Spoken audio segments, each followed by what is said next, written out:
어느 날 장모님이 가져온 갈비찜이 쓰레기통에 버려졌습니다. 친척들이 지켜보는 자리에서 거실까지 들리는 목소리로.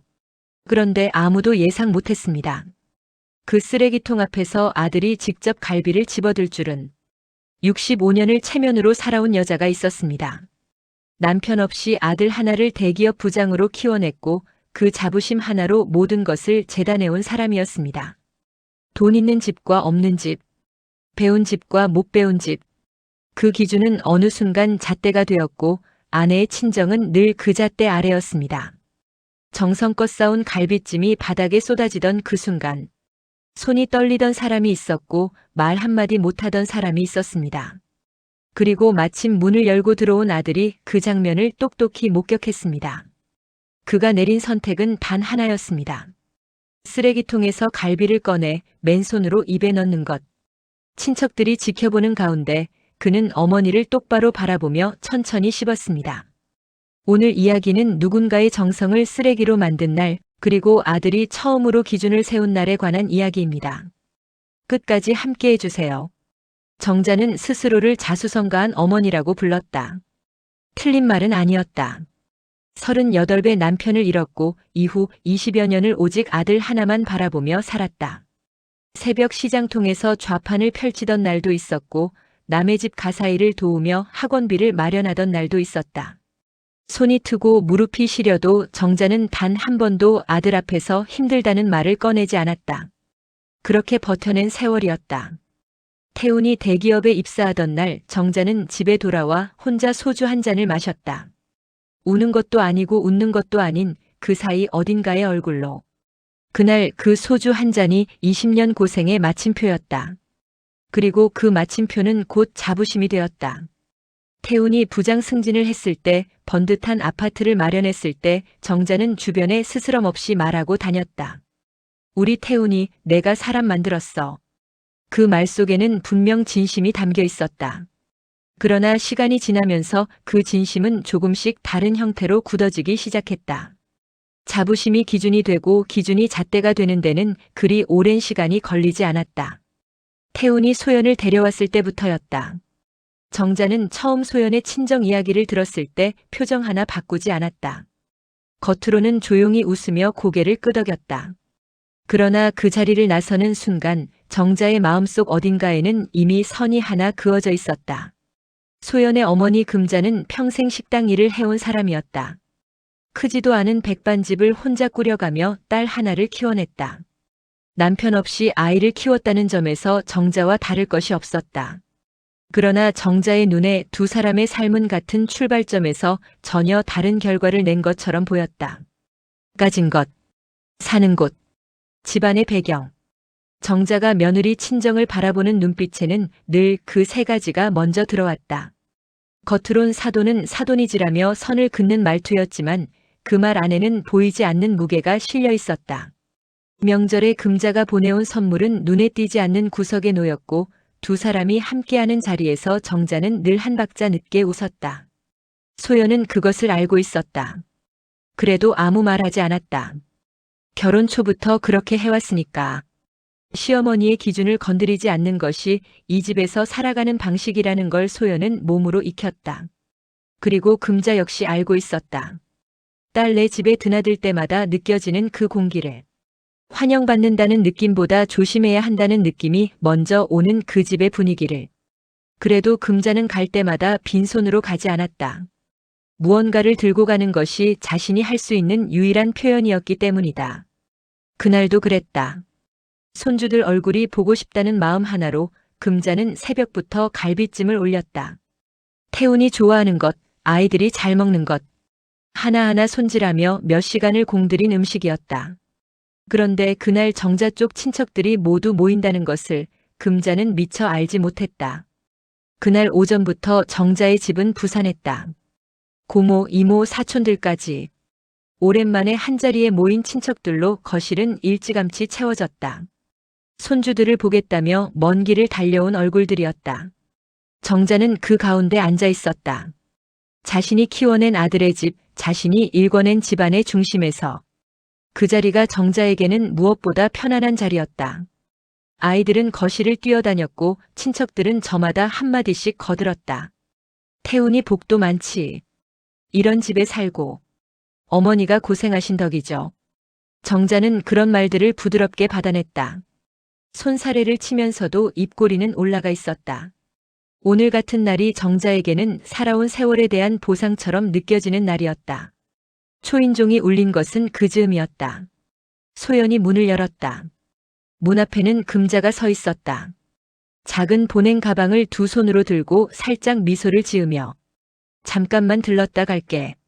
오래 있으려는 게 아니야. 금자의 목소리에는 눈치가 배어 있었다. 이미 분위기를 짐작한 듯 들어서는 발걸음도 조심스러웠다. 거실 가득 모인 친척들의 시선이 일제히 현관으로 향했다. 금자는 가방을 내려놓으며 조용히 말했다. 손주들도 한 입씩 먹이면 좋겠어서. 갈비찜이랑 장조림 조금 싸왔어. 새벽부터 불 앞에 서서 만든 음식이었다. 태훈이 어릴 적부터 좋아한다고 소연이 언젠가 말한 적이 있었다. 금자는 그 말을 기억하고 있었다. 고기를 고르는 것부터 간을 맞추는 것까지 혼자 몇 시간을 들인 정성이었다. 소연은 가방을 받아들었다.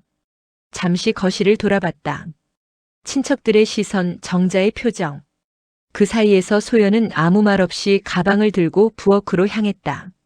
최대한 자연스럽게, 최대한 아무 일도 없는 것처럼. 금자는 아이들에게 짧게 인사를 건넸다. 손주들은 할머니를 알아보고 달려왔다. 금자는 아이들을 한 번 꼭 안았다. 오래 있으면 안 된다는 걸 알면서도 그 짧은 순간만큼은 놓치고 싶지 않은 표정이었다. 그때 부엌 쪽에서 소리가 들렸다. 발소리였다. 느리고 분명한 발소리. 정자가 부엌으로 들어가고 있었다. 소연은 막 보낸 가방의 지퍼를 열던 참이었다. 갈비찜 냄새가 은은하게 퍼지기 시작했다. 정성껏 졸인 냄새, 오래 끓인 냄새. 누군가의 새벽이 담긴 냄새였다. 정자는 아무 말 없이 가방 앞에 섰다. 그리고 천천히 뚜껑을 들어 올렸다. 거실에서는 친척들의 이야기 소리가 계속 흘러나오고 있었다. 아이들 웃음소리도 섞였다. 아무것도 모르는 소리들이었다. 소연은 정자의 얼굴을 보았다. 그 순간 소연은 직감했다. 이 장면이 좋게 끝나지 않을 것이라는 걸. 그러나 아무것도 할 수 없었다. 이 집에서 소연이 할 수 있는 말의 경계가 어디까지인지 오랜 시간이 이미 가르쳐 주었으니까. 정자의 입이 열리기 직전 부엌은 잠시 조용해졌다. 정자는 냄새를 맡았다. 뚜껑을 들어 올린 채 코를 가까이 가져가지도 않았다. 그저 한번 흘끔 내려다보는 것으로 충분하다는 듯이 그 눈빛에는 처음부터 답이 정해져 있었다. 뭘 또 가져왔어? 말투에는 물음표가 없었다. 탄식도 아니고 질문도 아닌 그 중간 어딘가의 목소리였다. 소연은 아무 말도 하지 못했다. 시선을 어디에 두어야 할지 몰라 손끝만 내려다봤다. 정자는 용기를 기울여 냄새를 맡는 신용을 했다. 그리고 고개를 들었다. 이건 개도 안 먹어. 목소리가 컸다. 부엌 안에서 멈출 수 있는 소리가 아니었다. 거실까지 친척들이 앉아있는 그 자리까지 또렷하게 닿을 만한 크기였다. 정자가 그것을 몰랐을 리 없었다. 거실에서 이야기 소리가 잦아들었다. 누군가 말을 멈췄고 누군가는 고개를 돌렸다. 아이들도 뛰다가 멈췄다. 부엌 쪽을 바라보는 얼굴들이 하나둘 생겨났다. 금자는 거실 끄트머리에 서 있었다. 그 말이 자신을 향한 것임을 모를 리 없었다. 새벽부터 서서 만든 것. 고기를 다듬고 간을 보고 불 앞에서 몇 시간을 보낸 것. 그 모든 시간이 단 한 문장으로 정리되는 순간이었다. 금자의 손이 천천히 떨리기 시작했다. 정자는 망설이지 않았다. 싱크대 아래쪽으로 손을 뻗어 쓰레기통 뚜껑을 열었다. 그리고 용기를 들어 올렸다. 갈비찜이 쏟아졌다. 오래 졸인 고기가 떨어지는 소리, 국물이 쓰레기통 안벽을 타고 튀는 소리. 장조림도 뒤따라 들어갔다. 부엌 바닥에 국물 몇 방울이 튀었다. 정자는 빈 용기를 싱크대 위에 올려두고 손을 닦았다. 아무렇지 않은 얼굴로. 이미 끝난 일이라는 듯이. 소연은 그 자리에 굳어 있었다. 입을 열어야 한다는 것을 알았다. 엄마를 위해 무언가 말해야 한다는 것도 알았다. 그러나 목구멍까지 올라온 말은 끝내 소리가 되지 못했다. 이 집에서 소연이 쌓아온 침묵의 두께는 그만큼 두꺼웠다. 거실에서 어색한 기침 소리가 하나 들렸다. 친척 중 누군가가 시선을 돌렸고 누군가는 괜히 찻잔을 들었다. 본 것을 보지 않은 척하는 방식으로 각자가 그 순간을 넘기려 하고 있었다. 금자는 움직이지 않았다. 눈물이 나올 것 같았지만 울지 않았다. 소리를 낼 것 같았지만 아무 말도 하지 않았다. 그저 자신의 손을 내려다봤다. 새벽부터 갈비를 다듬던 그 손을. 아직도 미세하게 떨리고 있는 그 손을. 그 손이 만든 것이 지금 쓰레기통 안에 있었다. 아무도 말을 꺼내지 못하는 정적이 부엌과 거실 사이를 무겁게 채우고 있을 때 현관 쪽에서 소리가 났다. 잠금 장치가 풀리는 소리. 그리고 문이 열렸다. 태훈이 들어섰다. 구두 소리가 현관에서 멈췄다. 재킷을 벗으려던 손도 멈췄다. 집안의 공기가 평소와 달랐다. 거실에 친척들이 모여 있는 건 알고 있었지만 지금 이 공기는 사람이 많아서 생기는 활기와는 전혀 다른 종류의 것이었다. 아무도 태훈을 반기지 않았다. 보통이라면 누군가 한 명쯤은 태훈이 왔네 하며 고개를 돌렸을 것이다. 그러나 거실의 친척들은 저마다 시선을 다른 곳에 두고 있었다. 찻잔을 들여다보거나 아이들 쪽을 바라보거나 괜히 핸드폰을 만지작거리거나 각자의 방식으로 무언가를 피하고 있는 얼굴들이었다. 태우는 천천히 거실을 훑었다. 소연이 부엌 앞에 서 있었다. 평소와 다른 자세였다. 어깨가 안으로 말려 있었고 시선은 바닥을 향하고 있었다. 거실 끄트머리에는 장모님이 보였다. 코트를 입은 채로 자리에 앉지도 않고 그냥 서 있었다. 태훈의 눈이 부엌 쪽으로 향했다. 싱크대 위에 빈 용기가 놓여 있었다. 보냉 가방이 구겨진 채 한쪽에 있었다. 그리고 싱크대 아래 쓰레기통 뚜껑이 완전히 닫히지 않은 채 열려 있었다. 뚜껑 사이로 무언가 갈색빛이 보였다. 태우는 재킷을 든 채 부엌으로 걸어 들어갔다. 아무 말 없이. 소연 곁을 지나치면서 한 번 눈이 마주쳤지만 소연은 아무것도 말하지 않았다. 말할 수 없는 얼굴이었다. 태우는 쓰레기통 앞에 섰다. 뚜껑을 열었다. 갈비였다. 오래 졸여진 빛깔이 역력한 정성이 눈에 보이는 갈비. 국물이 쓰레기통 안벽에 흘러내린 자국도 보였다. 장조림도 섞여 있었다. 누군가의 새벽이 통째로 버려져 있었다. 태우는 한동안 그 자리에서 움직이지 않았다. 등 뒤에서 어머니의 목소리가 들렸다. 사람 먹을 게 아니라 버렸어. 정자는 담담했다. 해명도 아니고 변명도 아닌 그저 사실을 전달하는 것 같은 말투였다. 자신이 한 일이 잘못되었다는 인식이 그 목소리 어디에도 없었다. 태우는 대답하지 않았다. 그는 천천히 몸을 낮췄다. 쓰레기통 안을 들여다보며 한 조각을 집었다. 맨손이었다. 소연이 숨을 멈추는 것이 느껴졌다. 거실에서도 인기척이 사라졌다. 태우는 그 갈비를 들고 일어섰다. 정자가 보고 있었다. 친척들이 보고 있었다. 금자도 보고 있었다.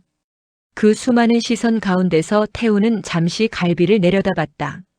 버려진 것, 새벽부터 만든 것, 장모님의 손이 닿은 것, 거실의 공기가 완전히 멈춘 것 같은 순간이었다. 태훈의 손이 천천히 입 쪽으로 올라가기 시작했다. 갈비가 입에 들어갔다. 거실이 조용해졌다. 완전히. 아이들도 움직임을 멈췄고 친척들도 숨을 고르는 것 같았다. 정자만이 그 자리에서 굳은 채 아들을 바라보고 있었다. 태우는 천천히 씹었다. 서두르지 않았다. 그 자리를 모면하려는 기색도 없었다. 쓰레기통 앞에 선 채로 버려진 음식을 입에 넣은 채로 그는 그냥 씹었다.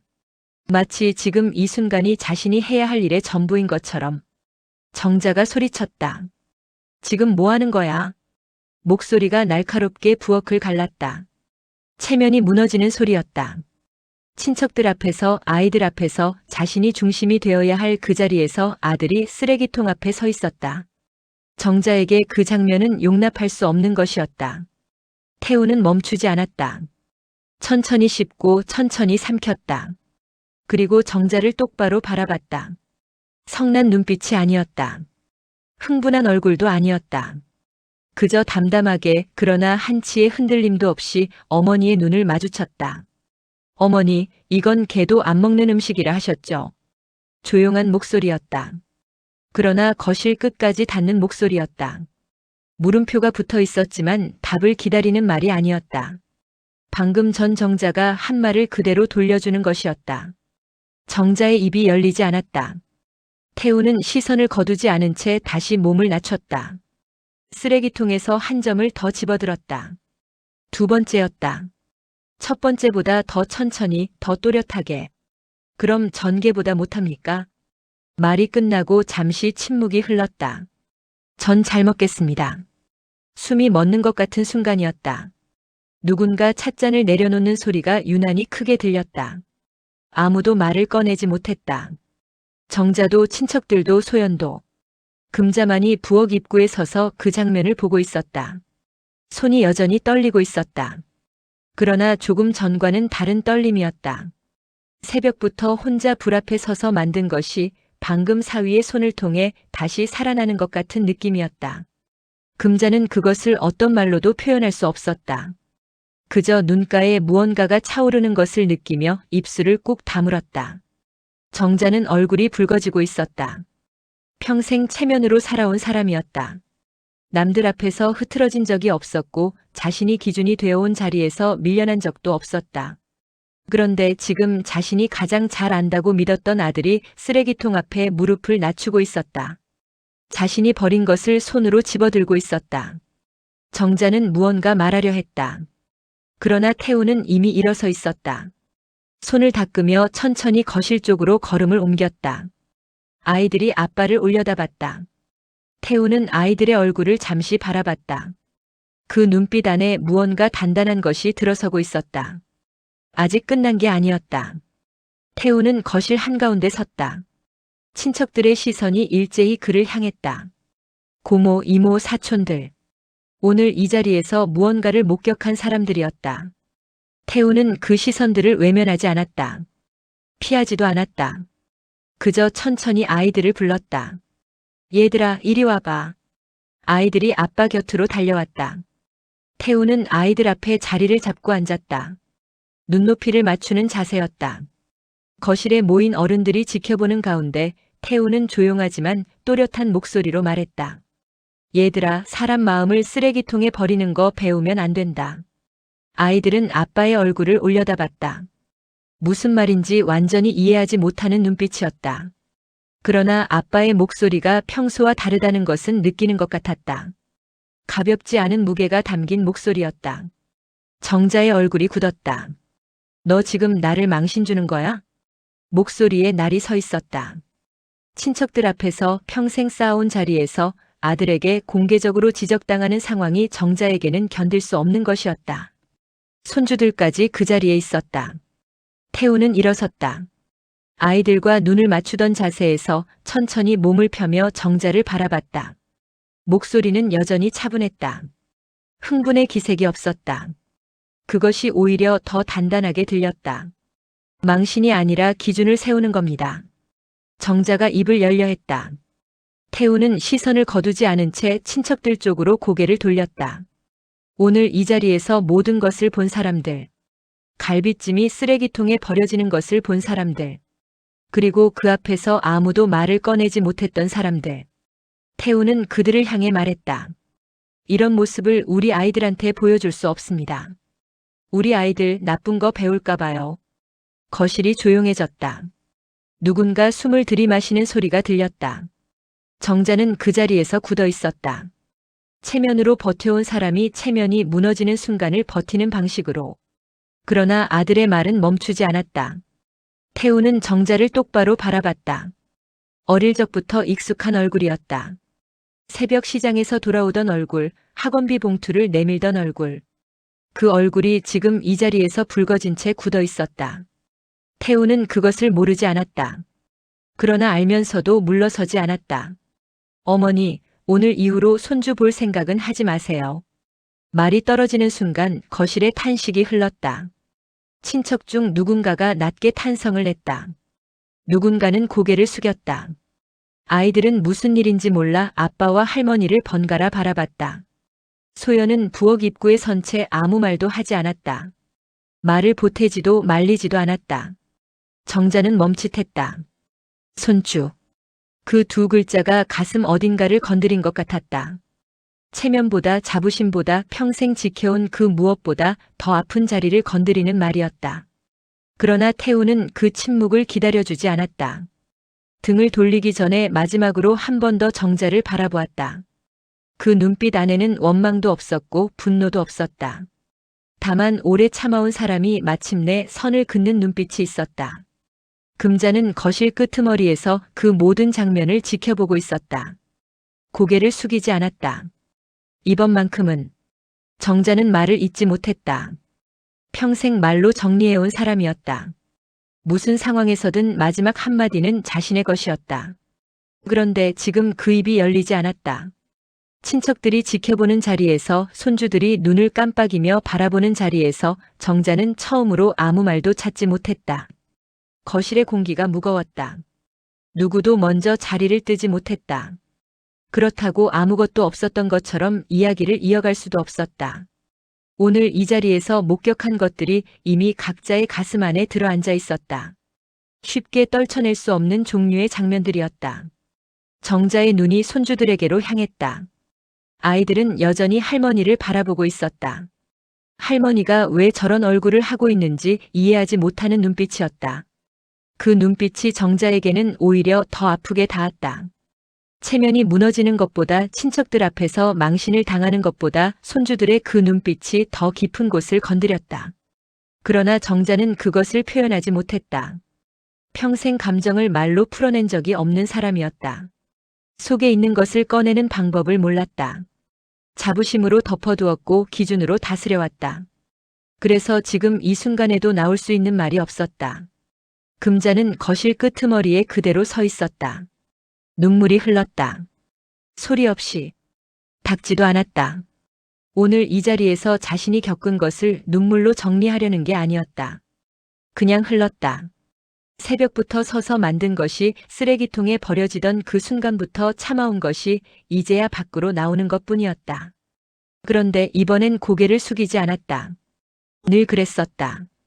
이 집에 올 때마다, 이 집의 공기를 느낄 때마다 금자는 어딘가 작아지는 자신을 어쩌지 못했다. 딸이 시집온 집이었고 자신이 함부로 할 수 없는 자리였다. 그래서 늘 조심했고 늘 한 발 물러섰다. 오늘은 달랐다. 소연이 다가왔다. 부엌 입구에서 한 발짝도 움직이지 못하던 소연이 처음으로 거실을 가로질러 엄마 곁으로 왔다. 아무 말 없이 금자의 손을 잡았다. 두 손으로 꼭. 엄마 미안해. 짧은 말이었다. 그러나 그 안에 오랜 시간이 담겨 있었다. 알면서도 말하지 못했던 시간, 보면서도 모른 척했던 시간, 엄마 앞에서 딸이 되지 못했던 시간. 소연의 목소리가 흔들렸다. 금자는 딸의 손을 꼭 쥐었다. 말은 하지 않았다. 태우는 그 모습을 바라봤다. 그리고 친척들을 향해 마지막으로 입을 열었다. 우리 집 격은 사람을 버리는 격이 아닙니다. 같이 밥 먹는 겁니다. 말이 끝난 뒤 거실은 한동안 조용했다. 정자는 그 말을 듣고 시선을 바닥으로 내렸다. 반박하지 않았다. 처음이었다. 평생 마지막 말을 자신이 가져갔던 사람이 오늘은 아들의 말 뒤에서 아무것도 더하지 못했다. 그날 이후 달라진 것은 말이 아니었다. 태우는 실제로 손주와의 만남을 막았다. 정자가 연락을 해도 아이들 목소리가 들리지 않았다. 명절 일정이 잡혀도 정자에게 먼저 연락이 오지 않았다. 오랫동안 당연하게 누려온 것들이 하나씩 사라지기 시작했다. 손주를 보려면 이제는 고개를 숙여야 했다. 65년을 체면으로 버텨온 사람에게 그것이 얼마나 무거운 일인지 정자는 그 이후의 날들을 통해 천천히 알아가게 되었다. 쓰레기통은 더 이상 쉽게 열리지 않았다. 그리고 정자는 오랫동안 새벽부터 갈비를 다듬던 어떤 손을 떠올렸다. 손이 떨리던 그 사람을. 태우는 그날 이후 단 한 번도 그 일을 입 밖에 꺼내지 않았다고 합니다. 굳이 말하지 않아도 되는 일이었으니까요. 쓰레기통에 버려진 갈비 한 점을 맨손으로 집어든 그 행동이 어떤 긴 말보다 더 많은 것을 전했으니까요. 세상에는 두 종류의 어른이 있는 것 같습니다. 평생 쌓아온 것을 지키려는 어른과 다음 세대에게 무엇을 남길지 생각하는 어른. 태우는 그날 아이들 앞에서 선택했습니다. 지킬 것과 버릴 것을. 여러분은 오늘 이 이야기에서 어떤 장면이 가장 마음에 남으셨나요? 갈비를 입에 넣던 아들의 뒷모습이었나요? 아니면 처음으로 엄마 손을 잡은 소연의 두 손이었나요? 그것도 아니면 눈물을 흘리면서도 끝내 고개를 숙이지 않았던 금자의 얼굴이었나요? 은빛 인생극장은 이런 이야기를 계속 전하겠습니다. 화려하지 않아도 유명하지 않아도 누군가의 삶 속에 조용히 놓인 진짜 이야기들을. 오늘 영상이 마음에 닿으셨다면 구독과 좋아요 한번 눌러주세요. 그 작은 응원이 은빛 인생극장이 다음 이야기를 이어가는 힘이 됩니다. 댓글로 여러분의 생각도 남겨주시면 하나하나 읽겠습니다. 다음 이야기에서 또 만나겠습니다. 감사합니다.